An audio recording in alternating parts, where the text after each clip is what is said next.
ya le Canal FM de Nyasi Mwadi. Canal FM.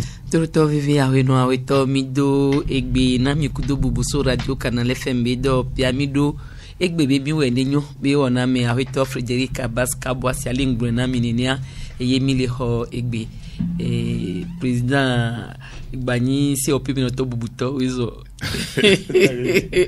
elenye MRC vedunya gloire egba poto titre de kala aha sona makora Igbani fonctionnaire puisque non député et kaflan wa no e mojojo edi e gomi be omdula tati gouvernement la gbanon tout financier boni fiorado to non pas et moi de tous les cas dès le 1er janvier 2019 voit non seulement mon président de MRC au Boulin, mon député élu à l'Assemblée nationale togolaise au Boulin. COP alors. Bon, Mbani conseiller municipal de Daï 1. Il me laisse siéger les fonds propres. Voilà. Avant de m'y tati il y avait Tongouan. Bien entendu, il y avait Djenao et Doué Midiatou. Mais non, non, mais il y a guidé à mot. Voilà. Bon, place l'oléa, na mirobe a ho amitati wa ho, mais essentiel anibé nya tout droit, c'est le développement. Président Weson. So et puis mi donc bébé wetri côté avec ki wigwa yo dasi o pemi no tobe akwa. Si aller au gnafi finia o dakono ye o chon o laisser o piami. Leke dodo yido akodada kudo leke maso na yiro kaka gbomi ba po gomi la kodada wale be won titi dunyagbon hawo bioso dume biosi be ongba gon ko ngba po gomi le mo vogbon na be titi dunyagbon ha yin nka wo yo be do nene ba kwa bien. Très bien, m'da pe non da dede. Les avouné pe mi allo la dire pe mi la va doit filer que nous la trop po ngodo me kokoko. Ya nya bele. Il y a un mystère les fiers, les qui voient mi matin non. Mia be habobo mais nous il be habobo mia popu be mi do regroupement ko to vo mais la tite be yo we les gérer à messia mais o la somi mia be ta so do si comme abe non les qui mi la ouais avoir mia pata mi nya be mi le dagba mi mia pa sa merdo eni ende tero dinye kaka e pe ko ke mon fu no va ko mi gun nous subo yemi tati nous subo travail et garu mo ambe obe président mi ngombe nya o yembe awo attention tout benye ne mi ngombe a elle est grave amozume amota fu mo zoom mle glombe de mi vane miado minorité de blocage puisque assemblée que les trois minorité wa kele naye omtele wo réforme tant que minorité de blocage wa l'air Dieu doit l'obliger et obliger. Et là, non engagé discussion, Bakoubi. Et bien, mais quand il faut engager discussion, il n'y en a plus. Me laisse à moi le bon réforme, mais et on se dit, mais on la réforme, je préfère association de jeunes, sont vieux, boatité, ou créer nous avec le président de la République, alors avec le uni tombé, ah, et on se dit, mais il y a des coucous, il faut que, ou faut bigner, mi au mystère, mi a pas ta mi au mystère. Et ben nous kebe réforme à mon le bio. Me laisse quoi pas à mon le bon réforme lo que ben nous d'accord ya wa réforme. A des réformes kayo le bio yo nyon que yo fait de route a mo me wa réformer cour constitutionnelle. Ma kan c'est non dade. Kana masana voto. Et cour constitutionnelle là de. Et c'est o lo le wa me. Et c'est o lo le ame le pour poids o le nyim va fie mayo Amérique ben cordé. C'est signal la gangan le wa me. On y a une cour constitutionnelle de la voie mandat en cours. Mais on la voit mandat en cours. Koyi, on va les bio et nous qui m'a mis la remarqué. Obemia me roken bemia do yodu me miang le tana yo. Mang le tana me kyo. Ni am ni klake. Mo school ngani klake yen tom le poste en coup vion di quoi. Mang le romana américain me le odo. Be ni mdava do ame. Be politique togolaise nti attendre. Ah oui, il y a un problème. Mi le fito fino bere. Mi le fito fino chon. Mi le tonon directement bere. Ah oui. Même le monde du radio. Faites attention et que là, l'Amérique, septembre 2017. Il y a pression à Yidi. Nous va bien me courir à Tchadam, yo tout point. À me courir à Tchadam, yo ne lui, toi, nous va bien. Et n'y a me que ton à Tchadam, et Zoano 2 a. Au matin, bon, et si, à sortir. Et Zoano 2 a, no vignoni. au matin pour si la sortie la preuve que dozoa ye ezoabi ha vous les gars mi a remarqué que si etiko les oies noirs et ben ça avoir le dasina mere a même le préparer et you a me abene vane you a doit boga do avanti ma kan c'est non kana masana voto la et glombe et woni mi avait chef de file désormais va nous avoir même konami a me que beva le you a même le préparer là où avant les que ya les kwero avant les que et là kwankwe puis ce mille wevo voix les que ne a tchadam ya webe plan doit mia do mettre que comme le et be plan wa yamo c'est ça le problème on va y amener on va orienter combat rodé à me que yemi va le yoa à même le préparer donc comme à mon le calcul viomé ben mu nyi amanya me deo ko towa et que devia tendre à l'onami amia ouais os monsieur soho mais mi le pon que le dieu gbia o les one non et na y garu mo ni mpo kaka nko me tonya asra ye ouais puisque mbe mi va mia ya kwa mia do minorité de blocage migbe ni ambuna sebe ame gbogbo do to na me olayi le miami que gamia soué coup constitutionnel va les rendre public lista nya yen gba lo mo mle dai to divo il va pas o ame ableme e bo olayi gbo e no yo ame ale ke pa be me yo mte o mo ka ba yo mte mo mbe yo evo mi va do egbea mi nya gbe to we ni que les représenter Togo parti politique d'opposition pata il y a opposition les opia megbea bia bia yi ya matin rentio amen nya be me inscrit opposition no yo la kwa mdo leta je peux rendre ça public je suis de l'opposition togolaise bon ameko pobe mi la remarqué comme il la souvent assemblée elle va pour nous pour en mobenti ni mdo groupe ni lequel a modome et nous ma gbloin mdo pepe me pepe o fois à me oui la temps suivre de temps en temps même mon parole et na y me parole pas maintenant suivre ni kenja blanc et la temps droit mobé conscience mais non ça doit car mon m'obliger ni pour me tenir le cas flamber et bien mi pas mi constater be wa oui ni majorité les doigts mais voir nous pobe et nous les can nous bodio mais amano parce que kaflan ga mo ani efio atingri va nana va donna tanatia de deviva ine oh ne mu de afo ya kwa vraiment écrasé va y bonne ma da fois da niro animalo on voit donc ne me ne pas mais ça me connaît l'assemblée mais ça veut dire be à peu près ko jole de toi mais aïe subtilité français on aime subtilité aïe évidemment non mon ruse parce que parce que ne mi so à dans so pe amewa il faut jamais oublier une chose RPTA so déjà créé attention so déjà créé yé que quoi amero nanyo ave non yo ja troé ba trozo uni même ngangombe ndeko so déjà yé créé voilà au matin ti télé uni mais ava t'as des débats émission parce que be o yobe o la ten hokpo be yo va o la nya o lendemain ko yo wa me ko to no mais non fait vero et moi et nya ya fi ke be lo ya voilà un peu le que va fonctionner là donc c'est très radical et nous sona divana comme sona comme inadio donc e gbe ano po ko no me voir o la po be mi gunta gbogbo parce que akokene nya pota mi do la ki ne mi ado blocage wa mi mu yo mi nya be ne mi ke akoya même ne o chakamia mi la ke do mi abe vraiment ni couré de jani yo le gmo ese de o wa honu abe nko mi agbo be se de ya we tro amekoto 2000 alo amekoto to tro ado ko me da de niare ni ka le manogno tegbe ne mi ya fidene e gagbe to ya kware e gade be klana me do me e ga e gbojona la mename avouke idéal que me les poursuivre ko gbe soga so do mo dynamique parce que be ame onya mi avait faiblesse onya be na ne ogbe de adomeno daro no grandi bo attention mi ke mi lava na nyiri agbanti onya faiblesse onya ne mi pata mi la remarqué be gbe amero lo ngbale d'apport eh oui pourquoi ni mba fie mayo amere pe nko voa me onya ame obe nyam ne et non de moindre politicien pe onye voa mle gbonko be e ga ke to funu ya directeur di kaka nyamba laisser fliflibere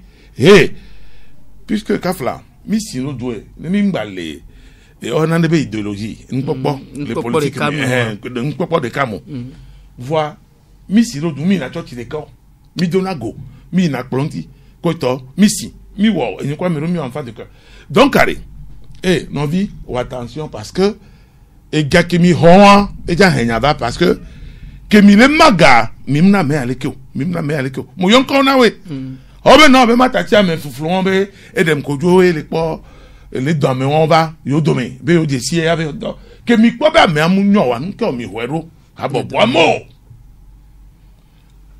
voilà obe kene gouvernement so e Ghana Akufo président Akufo Nana Akufo doa on sort liste de bordeaux garanti et gami 30 millions euros c'était 300 millions nyamnyan ke ti o le jakas be ngwe boré o mona combat coup de 30 millions soyons sérieux puisque nyam na ni les filles fidie dadede et hunke mkuva miagbo fia 34 millions be win ne mable wa ntambe doge na ya mero ve so business so o dubé comment ça dit vrai 34 millions à homme en avant c'est faux 34 millions allez on la tête sur meeting les préfecture sibane ho coup de vogan pa et gavo non non on l'a fait na wo meeting don oui après na mo si wanu e fio togo be fio kekema ya de ma son mon do la meno bere non na menga pon poa regarder dans la même direction point et bon que fio font quoi e fio le am tona fio le e fio le oni holo ni we mtona be mitro zu ku fio to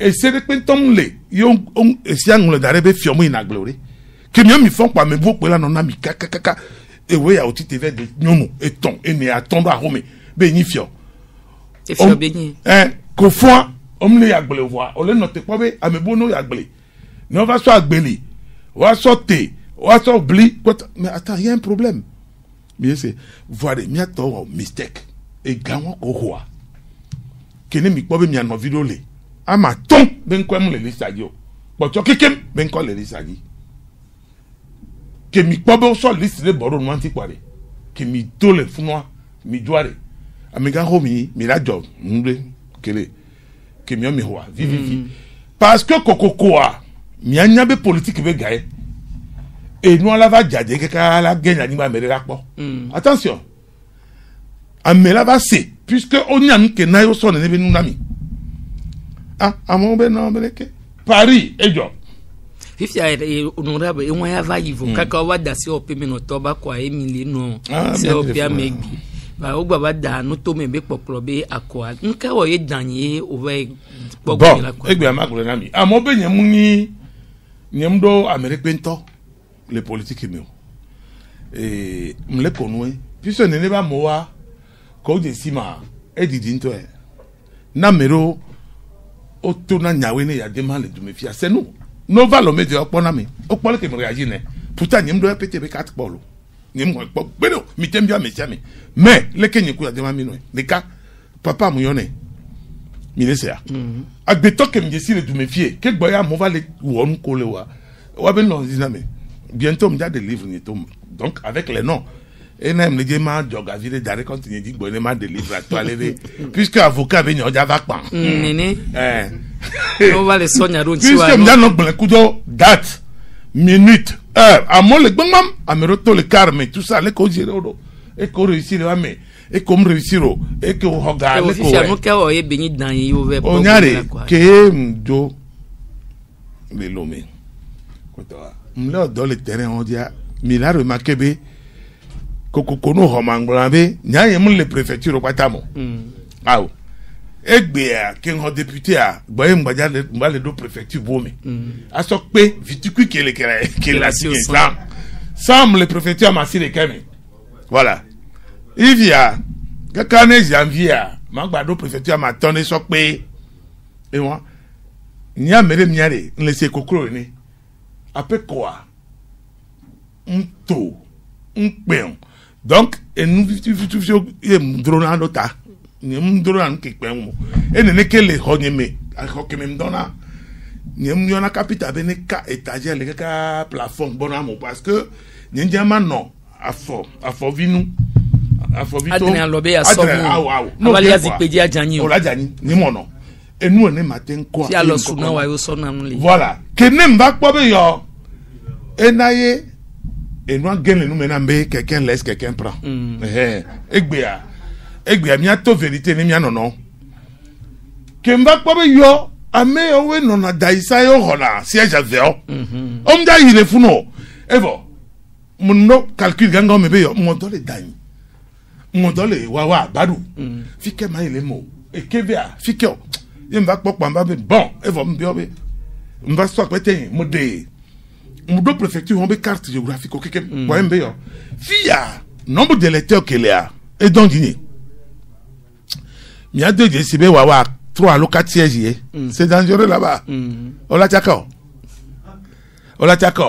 donc Afrique ne maï électeur moussoubo parce que d'ailleurs électeur ça tourne autour de 23 000 et voilà que à Meko Inasa que venu 23 on le yo unir tambe maï ne funo au sort indépendant aurora yembe yo si tu as boycott à me bateau député d'ailleurs si je fais on ware ngbagbon na benya leke yo ka te horika nyem nyale ko voix moi me via nyemable o parce que ameko dakwa ça tourne autour de 8 000 ou 9 000 mais laissez mais parce que boycott nani bon mbe yo ma va l'autre ça ne fait oui où est le problème donc en bon ba quoi sivere mi profiter à l'onu ao politique me mire egbe amon pudu be o le nyimera amon le ranoa no ke tonamia todo bena o so asambe sa fe no ogbebe ao kokolo poa enyona ewu wetira ma dengo doa over le local nous tome ko le local la tata me ke local fi ke nyona ebe yile wan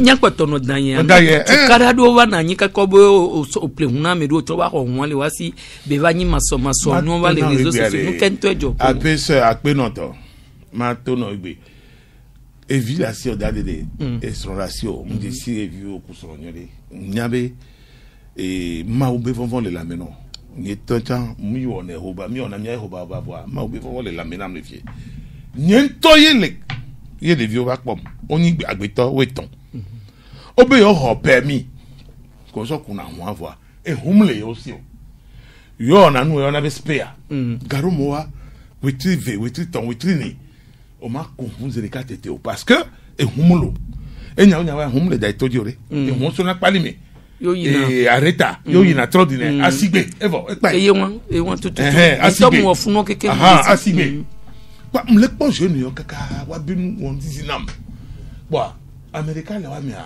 bojona e beto bo yembe amegbo ba mi mi pour encore ne be amegbo yembe donc depuis un hum la si o le fi be a yo gbole na mi wa fifi avine ne odio e be amene yele ko pona de vieux jiro ebe mi ere kayo be pata le fi avire aussi wa yo lo ne okwe fun be climat ena ka flanyem le juo ena ne le pompo fi am dina bo no se go menwede o dina vika ba le fun fafa no na fun fafa le kaka mso dana be nyonu jonti vele nya no to ire enware fafa abla kayo sole na fafa bon bref evo yem le bio jeune yo bene mbuta me kaka mbe bon BMW la signé break comme todia ne muso na miare e la tan pero mi ontire mi otore we tro mi mi abe famille en oglan bo ma obe dade de non c'est lo wa gbe to we ton yembe bon ma tro lo me le nkeve me donc a mi acha america le mi ame e la va lo me gba kum la tro so won abalo emi we evo dade de mdina na do konye ya mi wo contrat de pepe kudo ntia o nya bere o so won adom te biom e won be 4 gris tete ko gbo po o ejijo evo 3 heures du matin o la forme la lo me mais et de cadre que non connaît yo jour yo va et de cas so moi so do se ku toi dim bio bele bo mi akeke no du ba poma mi masa mi ase ngo mini mi ano mi ana nyi mi agbon ajire dade de no se kaka mtroyi edua me marsme muwo consider ton e hun kenyen tom nawa mu luwe so pe taxi amade e wo won madre nkekere kam tuna kotoku wo 10 000 ne taxi reka mujena essence 15 litres lita we aton ne ehun reka yemi so e da pe le kopi o me mu luwe hun wa Considère ton moutou fenêtre, si belle que tu as ça. Cash. Minya ne kebe na be hon kpotua même we ve kpotua 2000 24 mi sefa ye be so no mbado lomi o gbade nya wato mo so telephone mo yo de kaja mbe leke nyem di ma yo be nko e fi ade ame we ton o so mo de kana wade ogun be no le ku hu ade wa no bogara fi no mailo alo ne ko o be ka ola no me dadede amonle groupe mi back pom be yo le do ya be humle yo si ye mbe ne mo so na miare nya doki me matin ho mi bele ke ori nyem do be moyo ne mu so hu de kare le asinye ne mu so na mia e la pe do mi anti ne mi no gbon vivi bo e ma o be e fi ale ko la we do gbo e o la no gbon vivi o e wan to we do la gbon mi wan to spare o nona ko ho wan to la nanyi yo la do adambere fifia consider ya no yo ko ho receta o la no di senso allo leke allo o la so receta va mia no me bon quoi ko fitière tela reviré à tout la reviré à mettre la considérer les cas on te la avec programmation nia nyam gbaja nyam non nyam non nouveau evo nous va vers dominamo enye local be campagne quoi mbaloué taxico parce que nyam be ngbe garé hunye quoi c'est le jour que nkeke ma do mbadona mloué na zemi jan kudo hun le doit mais alebe amese ba te po vivi puis ce politique non se prépare ba te yako evo ye mo domi ave trésorier général venu faire louer taxi ne ba louer mi an novio cha me hun ne wa te po parce que judo le to ajini munya sigbe wa client na nyo do hun cham na nyo evo trésorier trop ba le to na me obe de kaje kele nkona yo abe ekuto bloqué ho darebe fo foani candidat ja yako donc no d'accord voix pour la transform ho parce que be eyeja no ko fofo voix mu mi abe ho mi ato vérité mu yi ehun nya yo ja so no campagne na fofo vo égaré to wa ya dade e bloqué dare que belation na mebu wa na mi ala mo doa ne ami po chocha no vivre en attendant e bloqué ho fun if your home do e benyi come ya no tawo pare wa pata mso wana la pare evo yembiji yembo ayo eva ko ya mpo imbo adange dare otro adange dare mvo yenuke yemba communication be no so wava na me police wa evo ekunu et toi ku fofo ke be le odona wa pata olova police a ho kwa evo ye mi de wa be nyato yem le tona commissaire on a parole yem le tona commissaire be wa me beton weton yem na wa va ele ka kuto bloquer wa le yem le se gomore fifiare mi aluwe wa ne amisen ba kpo gomere me vivi vitan mi be obe mi ja ya ko gbo po candidat pe be aponpo funu mi bio candidat be qualité que yo do la ponpo na mle hu ya be nyamo tu es qui toi mais ka onyo ka karata lo ko onyo c'était pas vrai ça funu tona commissaire be ne de devia be to ou candidat ku fofo ko me ko be lova hoa no to le bureau ami enye eye ku commissaire eye me convoquer me convoquer evo ago kem jewa devient ton ponpo something ne mi remarquer a papa de Conti si be Congo to ne Conti ni mja de ka flo Conti eye valem dale raison que ezum voy mi se ndenti ni mais non mais attends chef ni ko mi mo kwa de kore que vieux son on va pas home puisque via et gbobe le kudo to gbe ovio et vient répéter bien n'a pas home la divio ça là je leur matraque ça tous les jours hein no wonenia on l'avait dit né o fifia ko so mo va yo nya de pepe si o mo da pe no be ni ne ibi ni ni bo la ni npo no so commissariat en va le dire là e vo ma gbon pe me du koke o pe vo loro yebe wo odio wa so zumwa american ton passer dans fifia gbe fifia mi va signer oh ma kan se non kana ma que mu jole police quoi direct justice yemve wo acte de donation na ame 12 obe e ya fifia et tous les médecins et bon o gba gili o be po juge ben non ye be vie non kono ye o va poni nous soit ku via la ekplo via so juge bo be ye be vie non ko ye ekplo ame we ve po ti o va poni entia ye be vie non partage ye me notre papa be partage héritage ya bon nous ye mbo to be afoko e comme bon d'autant les marques non et que les volontaires à serailler parce que à mot créé plateforme beaucoup de choses journal amérobe un journaliste amérobe un le pas voix non foi à part Romé honorable amé à des propos honorable date de nem bon que nous le fond na wale à peine là on dit non depuis que l'assemblée a dit pas bien les cani nem le rasi pas mutuna fena EV et on avait teacher enseignant volontaire sous vie qu'on avait primaire à Béton 55 Blaton et vote les derniers là et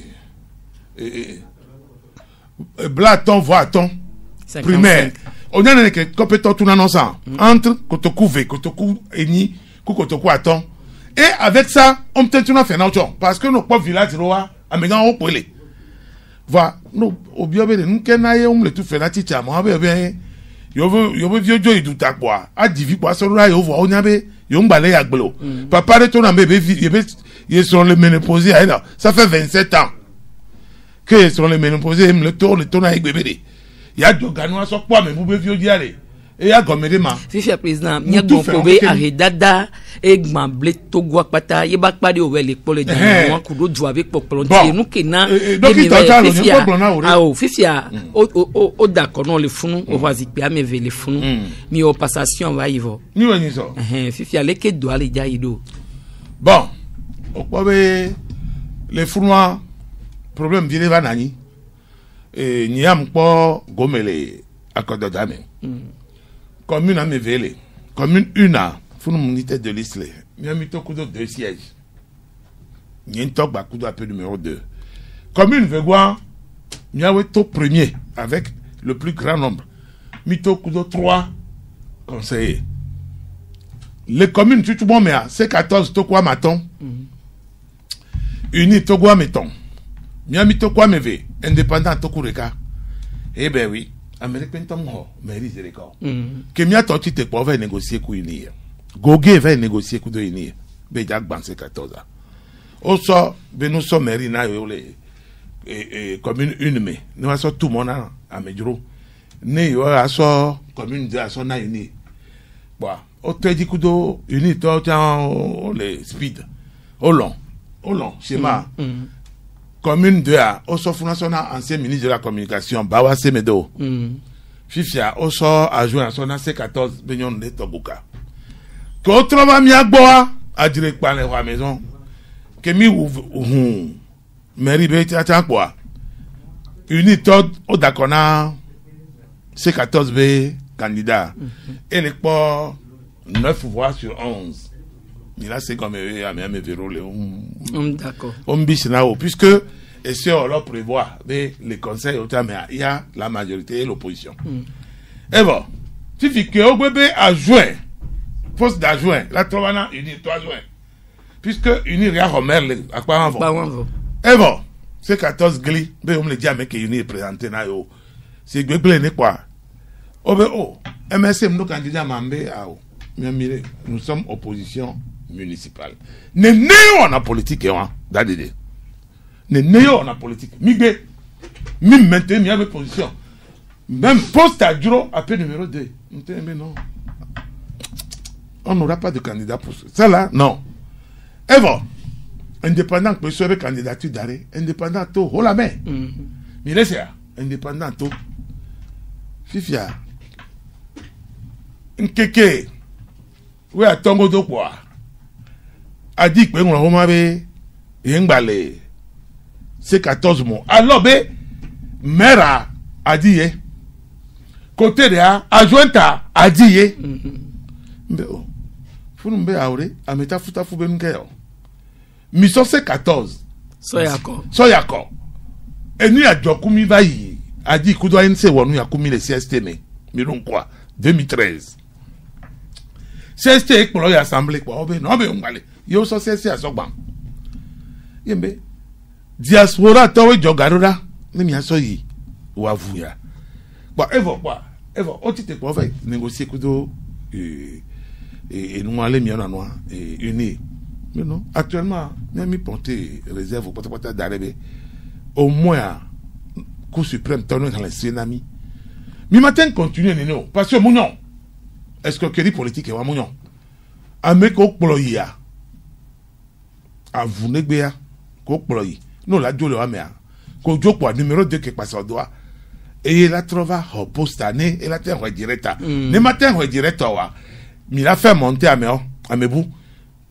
et mi la trop d'accord nino on est même mi matin au poste pas bien mi to le mener à mes potiwa ça ne se fait pas et mounion m'vivio parce que benemi tati douana n'y avait violé que soit la trozo a dit la tobedu et la trozo a mis tchaka tobedu et mi po nous tombe mi po pour chambe nya mi po itane chanvo fifia keye o chamero wa le gnombe a me coller lo me a la tro cham gouverneur à la gouverneur allez date de maton ne canon nous les jolé togo on zinam to parce que n'y a pas ta mis school ne romania to le ondoa m'se na veve parce que garo moi même school wa we trova de na ngome yo nona logique de me yo la nyabe yo ame ase nyagomi nyabe mi lesia mi nyabe cadre amunyo mi mayo tout bon enya ke magla wa me ke wo mayo ame o le do tomia ne wa nyabe ame o le da pa gbe bo ja yo gouverneur o ja o le kia awo no le wa dokwe enu o le wa mu no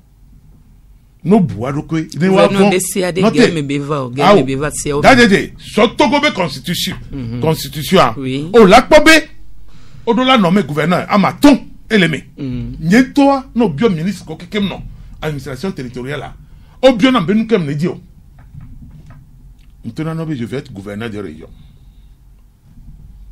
ntona no be gouverneur de région puisque les 5 régions du Togo doivent avoir des gouverneurs à leur tête mais non c'est gbe moni seyeye benio et le 1992 be constitution mais on modifie on a gbene o article ka ogame d'élection spéciale au le doit on nommé gouverneur au ah ouais on nommé spécial là on était dans une situation spéciale écoute bien on nommé spécial là egbe ami ngba le spécial mo puisque egbe ami danu to me bako et il faut aller plus loin maintenant conseillers municipaux allez gouverneur oui l'américain c'est faux conseillers municipaux allez oui la chance sénateur ye sénateur o la va tchan gouverneur et gouverneur wa no tchan wa président la entériné c'est tout me laisse à mon le Colombie o nyam ame javani le même gouverneur va m'attend et kafla na mérite un gouverneur on ambe amea e kuma wa o le karikali parce que même président de la République un tom poja me javani gouverneur de Lomé sauf be novo calcul vo yokpobe yobe conseil municipal le Lomé et Golf et Agoué Soubo ou Amekpotio puisque c'est la majorité qui va se définir. Miaweja d'accord. Par exemple là, il n'y a pas exemple là. Ouetroya Gardel Koufan, m'do rendez-vous quoi Méréja et déjà tenté gouverneur Benoît. Puisque Miaweja tchan sénateur o, yé sénateur o là va tchan gouverneur o. Yo là so gouverneur ben ko so président quoi. Il nomme. Mais non c'est Fifiare. On le na statut spécial Lomé. Ame on le wa dangbea. On a nyodebe. Lomé do statut spécial d'ADD. Ce n'est pas nouveau. On y est yako. On y a met Lomé statut à elle est spécial parce que c'est le siège du gouvernement. Mais non c'est gbenyode. Exemple Roboro le manamie. Il y a mec là long. Beneva mima zunya non non avec élégance. Miak blanc. Exemple contre exemple. Preuve contre preuve. Dans ton pas les fruits les couteaux noirs. Gouvernement nigérien, gouvernement béninois. Alors, le maire de Cotonou, c'est Dieu donné Nicéphore Segoulo, ancien président de la République, un homme bien calé dans la tête et il school propre, on le propre malgré son âge. Donc, à mon il bléou, ne m'y a blonade, mi blond, et nous toto, à nos connus et doigts. À l'ébé soir, n'a moi batten pas samido, venez m'y les tchaka moa, matanyao, puisque béa. À mon le pompo si bébé, on soit gouverneur, on va imposer. C'est faux, archi faux. Et n'y a les tournants mieux. Le président l'a nommé gouverneur. Mbere, président matin nommé. Bon, dans des mille, t'attends kounobe. À quoi que canapé, mais on l'a nommé gouverneur au ma. Mais non, matin n'y paye mon puisque, mieux mingpo, les assis, mingpo to dodi, normalement. On le sait. Mingpo to dodi. Miawe tchan, sénateur, non c'est. Conseillers municipaux, oui, va d'accord, puisque les Togobé et constitution mais étant 92 quel 45 sénateurs. Mais non c'est président a nommé 15 sénateurs. Conseiller ou là élire 30 sénateurs. 45 sénateurs à Wawela va sur 5 régions du Togo à Daré. Elle va repérer gouverneur ou là il proposé. Supposons d'adédé. On y a regardé moi, mais non attention, mais a bien commis blona. À moi, du le de méfier voir. Attention. Oh d'accord. On tente au maire tout le monde. D'adédé. 117 communes. Et Gengwe alors fa de Kawe Adrien. Oui Adrien. Mais laissez bien. Alors fa de Kawe Adrien alors. Que mit d'accord Zereka qui va au deuxième tour on histoire. Unir les rangs. Blatique voix Adrien Zereka. Chap. N'est pas ton opposition. Au lieu bena monnaie no da Paris. Niambuna sebe que yé oh faut dire be on laisser akpo. Fifi ko vous avez installé miagbe. Nene Niambuna sewa be ola be awo. Yom dani candidat nan de kwento. Yola no conseil homme. Puisque même le conseil homme mi manya nkele jo. Togo bege. Mia na mia son ku vidare mia kwa le collège no wa. Elle est formée mia chana sogo donner mi va croiser bien. Ni ne mi laisser go menamo. Mais ne mi avec là. Maire adjoint. Mia wo alliance ko mi mdo la wo. Egbea ame on lemi. Et yovo Ibrambe on ne tient pas la barbichette. Yovo les barbichettes na ame on les barbichettes darera mi. Nyambuna sebe ke ogbe wo no wo kwa amona be awo. Le que si a le roi mu domi adio. Me laisse ndeke amle humele assemblée me laisse amere pour les Nana FM dibe. Jamais Jean-Pierre Fabre ne va jamais accepter que un gouverneur l'a géré propre. Ils vont le démettre sec. Amérique maintenant pour aucune chancellerie. Pourquoi? Parce que et c'est d'ailleurs des non c'est ne le pour le carré ni le contre Amérique polo. C'est faux. Nemionto mi ke tona vérité mi ke tona no coordonner mi no wa mi ma no situation e megbe mi va no chaka va no so asasa on a terminé belelekeo. Pourquoi je dis ça? Amonia dans on avait décentralisation be séminaire gbogboro nani chaque fois mokpona et Canal Plus et Canal FMB journaliste souvent en reportage. Séminaire Grande Nani Gamea. C'était le séminaire le plus sérieux d'ailleurs. Gamea, Aoumezounou, Artem Yeni, premier ministre de Togo. C'était à l'hôtel et Sarakawa. Gamea Miwo, Askurunbe, atelier Vozreka. Et ANC boycotté. Bizarrement, décentralisation, quoi, monsieur Attanti, les Wame.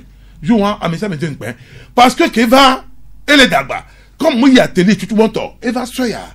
Evo, mon yabe au bon sujet gangando les. Founou. Evo, mia kenimi le peleke, on voit. Atelier one a dit car game a peu venu kaba menga. Eyi, ashkurun eyi, décentralisation eyi.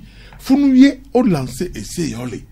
Comme be, mia keke minyabe et nous la to assemblée. Mia to chanyabe et la to assemblée.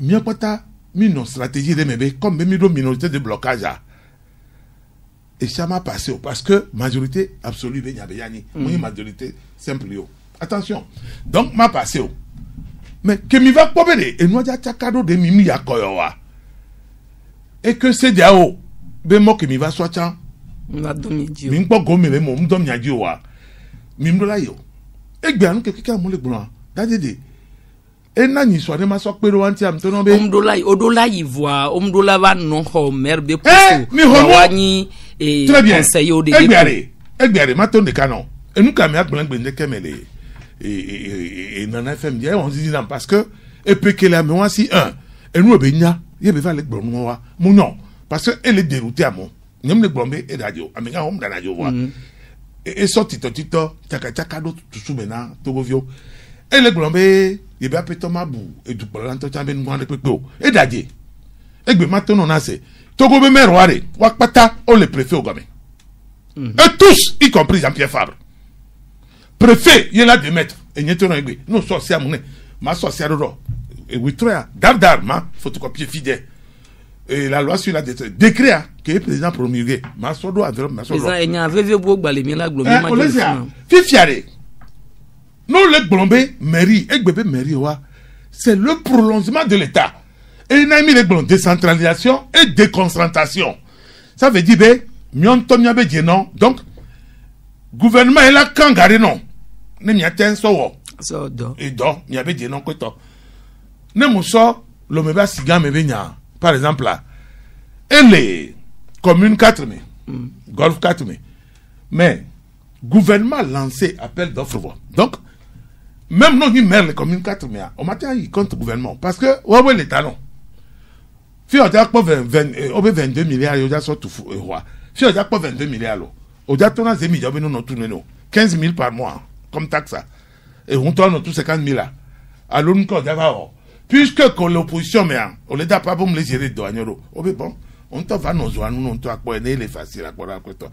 À mon les dagba, on les da foncé à nous me goula. Et puis, à Pévé Kudo, Wigouan et Gmanavoa, mais si Améléo, Djadjirado, Kudo, Suprotobe, Aquanti, tout moi, et on toit des oppositions, mais les lots, à l'eau, on a bien me laissé au pied, mais vif, il l'opposition.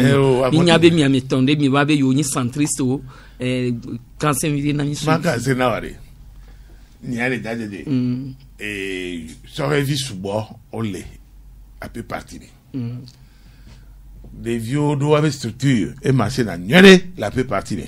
On va bon. On va bon, mais non, mais yo président la dernière candidat 2020. On bien mielo, bien béni, voit bien partir et prévoir les statuts, mais qui est parti là, le candidat. Voir, et bien matin, non, réponse n'est pas le cas, les apôts moi dit, et on a des scoops.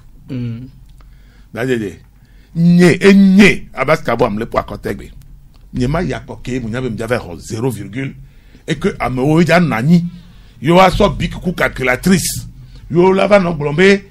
Bon, il faut dire que comme il est député à Daï, il a fait 0,001%.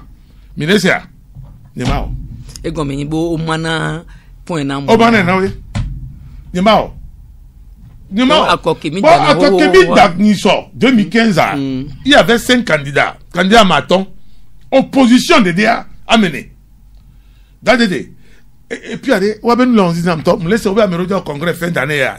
Et vous avez, vous ne déclaré champion, ni candidat. Ah, oh, puisque au bon, tu as échoué. Réforme en haut, sans vous. D'accord? Et on a un harika. Nemi que deux minorités de blocage. Réforme yoma les kowo. Attention. Bon. Que nous amunyo wa. Que nous amunyo wa. Dadede. Que nous amunyo wa. Mingbayo. Nemi ye comme il y parce que cadre électoral que mis dans local là. Et que mis dans présidentiel. Sauf Dogbonabe amewa o le boycott yenta amunyo be wa no politique de la chaise vidéo. Non boycott be nyare pe kwa mo. Wan tenyan ke boycott donana wa ko to. Mi matin bon boycott mi ana mo be gola mi le ko gala mi on si le dula mi le to mi 30 millions 300 millions fifiare que mi ko be no amunyo on tok po toute l'opposition togolaise n'a pas dit maire et donc mi wo so kaka pede me d'ailleurs m'dola do bena fo je ça avant mais do bene parce que mi hulolo o mi o ke mi on lenti a monter zuniegbe il y a pas de problème et na ngba le ke ndo me na mero. Ils n'ont qu'à dire ce qu'ils peuvent. Et que on a ou mia nova wone la noa ne va bagnon. Parce que gbiare, mi va remarquer be et trop de business na mesiame. Diaspora pour la batte non pas amon. Le président obeye mu le jaya koni avait pas 0,2. Mbele dadede. Fifi a ole gombe titrititi dunya gron à l'opposition pata on so candidat de ka non so américain ou la nongo domina wa. Makanse na ware. Kanam. Amele gbombo so américain tomaya. Et un tomate candidat, Georges Kouessan matin candidat. Parce que Georges Kouessan, il est meilleur que beaucoup parmi nous. Maintenant, probité morale. Pas que les cas de vivant roi.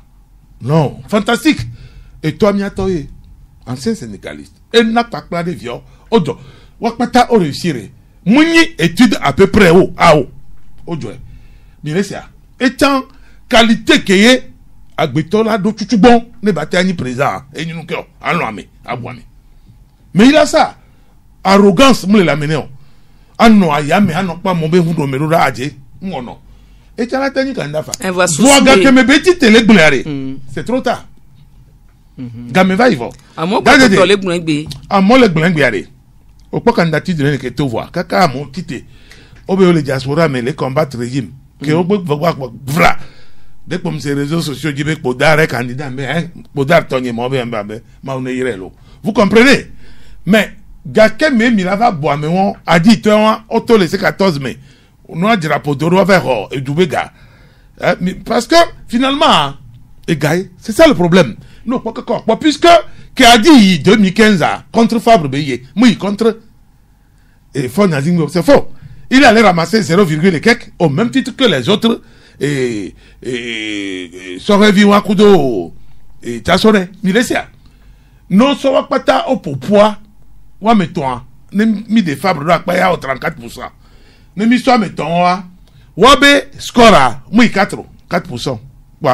Vous pensez que c'est sérieux? Mais il y a autre chef de file de l'opposition. So que mon chef de file kadodo ken on ya domo yo mi ameko l'opposition mais midina et nyo wa meroto nya et bunam ne que consacrer à quoi to ya bombardier ni quoi faut y en amlo c'est que me le deux là bon là même le connaître en me voir et vous les ouais to on a be et wa projet de et ja ne trouva quoi ya et ja convoqué opposition kikem ne ba pour beaucoup puis mais quand ouais là ça y est et nous pas nous souvent be agbenon mais alors ça peut no be mim son de pele affilé et plus de 5 fois et toi mais oh Fabas ozumialo mbenye mazwa kombe oton va tramon au polomito nous mais et moi va sur mon gant la vidéo et moi va mieux la vidéo polomito mais quoi et va et konu ga et bien bon fifia mieux et olo quoi seulement kafla et pekebe sur le roi de nebe doa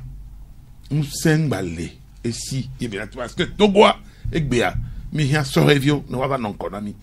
Voilà, n'y a pas de filles à Moulin. Kuropi a pévé kudo et wigombe du plotobe à Kouabe d'Adantia et ni po a me boboro na ni ko kengbowe ni son to chan awito et me sangbe o me kodio chan balé proposition kuro candidature de carnet opposition nti bena yo pata yo anon ngbe dominer voir togo viobe et nous ti kona yo bene yo da kwa de po fine le ko yo son ku le pop a pévé kudo wigombe et moi et soyez nous là dans les doigts c'est faux et nae tunana mi atobere et vi que mi roi mi blé ne mi attention no pouvoir boy asono drankwado ne mi se préparer o ne mi blonyare les filles hein ne mi dibe de vieux nouvelle pour mon le hawo monde akokemida 2015 o tobega ne candidat kekem ne waten tout faire na délégué wa tout fait ne mi mi seigneur encore oui plein de les gendarmeries mais pote oh chèque lo et doit so wa be délégué be garçon na oh so oui et son mi gba yi ne be nous tomber ne mi veille bon de vie on be nous pas faire non à côté penamia et la nyawa et ni ao et ni leka ne de vide long le ne be nous tomber be ya non tepe apo bayi ani apo tepe no la e fly non puisque que ya elle a be mafion moi donne tout fait na mo ma so non ba ko do ma so na unir toi ni ya on le pon que le blanc parce que ben à mort d'un ami au CVV de 7h à 20h parfois minuit les africains en beton sur la bolle ou parce que le dépouillement de violents non font que là au dépouillement bon garo mo akaka fo former nya nyinto nyim dana non nenem nona sandwich ayimolu piawata ceci et si machin tout nya sono ino kaka faut former ben de violents bon président au scellé une autre ilo maison mbe mi ho procès verbal ke kembanam ni mu ina funu ne man ni gba bidio parce que amero vana adoko to aso hu ganva so de hu porter non pas amisa me tina télé bureau ame bonne arrivée monsieur le ministre bonne arrivée monsieur now ne pon ne be ma bio non chef on m'a tellement influencé à mon ato vite qualité comme le fio on l'a d'accord là tojo donc ne m'a so éviter wa glombe mbe mi wa dire allo ke ni mu ino mo na ho me nyam no na mi be base ye mu gérer na no ke pas téléphone et nam bon bébé programmation be nya la date de mionto le kemia se programmer nya matono igbe mon logique mais kuda me se me mi acha candidat de ka so do nu gomi ne mi gbe ho reform kwa mi ke mi no me anti amento ke mi cha mon no tento cha me mi ho reform be virgule gbe ento tite to du pupu ni be janyo donc et là non difficile be egbe mi agba po candidat unique c'est faux nya nyete non pourquoi nous kana ya jebenyo Kafla mi le coudre rêvier nous kana obere nkeke blave c'est ça hein? Et non blade hein?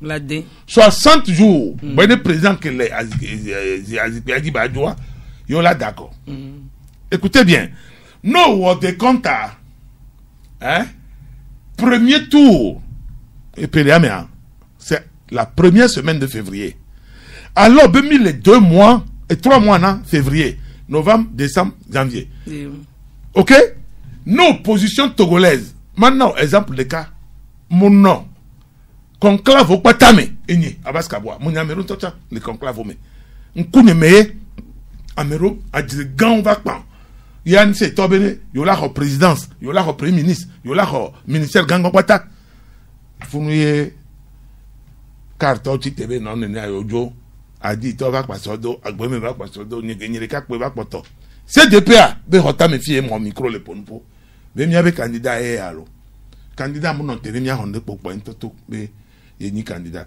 egbea mi va to na mbere moni politicien me mi akpo candidat unique lo mi a jako anyare mi a so mi ko mo no nyibo te mfa kwa america le ngba le politique mi wo ko so mi a do ko mi are mi anya bere e yare ameke mi ja ba kware e la mlete no be cadre électoral ya mi ja so d'accord honorable fifi ale ko le poso du protofo be akwa yi le pia pe vekudo e mi anya mi ja do nu de pepe me le funo parce que mi oyana ne be légaliste et c'est aller et c'est que mi tom ya be no ja matira mo be attention be faites attention parce que quand mo be le blon pour être so pendule va 0 à attention parce que ne peut me bloquer à mer c'est ça le problème ne non ba bloquer gbe attention c'est gba de money me ba ya de lo ya o donc be o hom kwa mrobere ento ko be conscience ami ça me ko ma we o laisse me catholique to va ma menialo a moto na me yo pe ni so ele dogbera la tamno a ele dogbera o nya yin mo na nu kwa o to na be le dogbera ele dogbera tamno a ta flache ele dogbera ni ma o ne ba na nu se ne ba ta so nya décision ke o ma ya nyengba ya puis ça me gan ho beni akpolo do ami o po be mi viticule yo donc ne décider be la ya e be droit ne décider be ma yoa e be droit ke c'est ça le problème voir be le ke monsieur le vire le blon o be le fi be e be anuken ka be ma trop président yembe ao bitona le vion be me gan on peut en prendre nolo président mi dak pe mi avec gamia e nyere dak pe non da déjà non c'est du dieu gande beni mlegule kokoko mi oya amozumi vo egbea ejije beni ba meron te le ovana nye komi gbaduna mi mana pe akumenye kudo ñu eto aye we ne mi wa dire ami agba ko mi agba won eto aye won donc ne mi ana se compléter la gbe ami le mi a on ne ba nyon parce que be meeting me gbogbo de voler to wa e dua la nigban ne mi akweta mi ata na nyegbe mi atro tutudun mi afondwa togovio so revio o diplôme la homi ne wacha wa ponde awolu toro to vive awenu awito mi dakpene be mi no kudomi le egbebe mi we ni nyon be wona mi awito Frédéric Abaskabwa insi ope mi no to bubuto ele ni tunyagbon ha MRC be Azikwe mi no to egba ni conseiller municipal le dan be tuwaji que moi Michel parce que c'est opéra ngba ni pe aton oro opéra matin on a mis pia matin yo so yi e amonye on a voir so ya melori ya meke me lelo so ya ke mo le amade donne moi ya voir ameton gbale yo la gbaba wo bon e dire kata le dai yeni c'est opé to do municipal e pe we yo le jawo puis so be américain la no eme nyo le 12 ans m'a invité à famille de Gbera le monastère problème le Thérèse ya de masonya hulede no mwanu Michel Tumenga kudo kikiso no modando pia jero da kutala na mila se wona ya le www.canalfm.com di mila gba trop le YouTube di bye mi wena yo e gba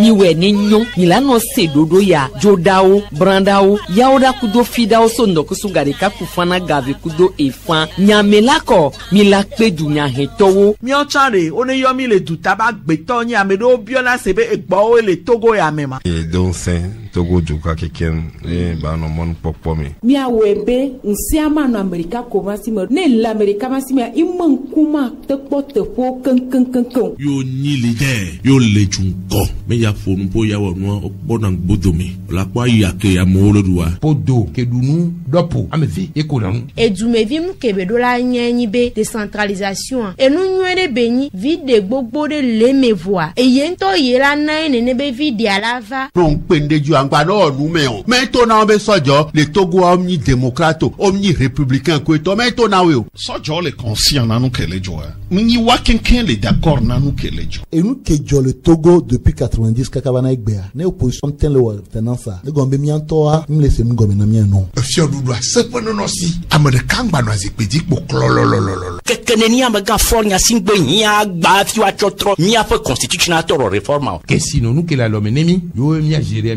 ignore mi ne ko de kemira we ye mi ate noju ye ju no no be gbongbon yeye la no miamu na mere chitre ro Togo vion ti aye ntola nata yovodea enu ke kan doa boa gauche droite ono na du yo wone eduya munyi efiodu benyon ye po medicala no pole kaka pebela ton vodeka yo miapata Togo vio mini Togoa elenyi kesino no kelemiasia Togo elenyi miato ni parti politique benyayo ne ministre de l'environnement eva ne ho nkpona be o phosphate ko rapo amia ya po atrojua furi baba pleto achanami e won mi environnement be no ola de no menami kito lemila wedo yebela nyon doto ona ya le canal FM de nyase moadi Canal FM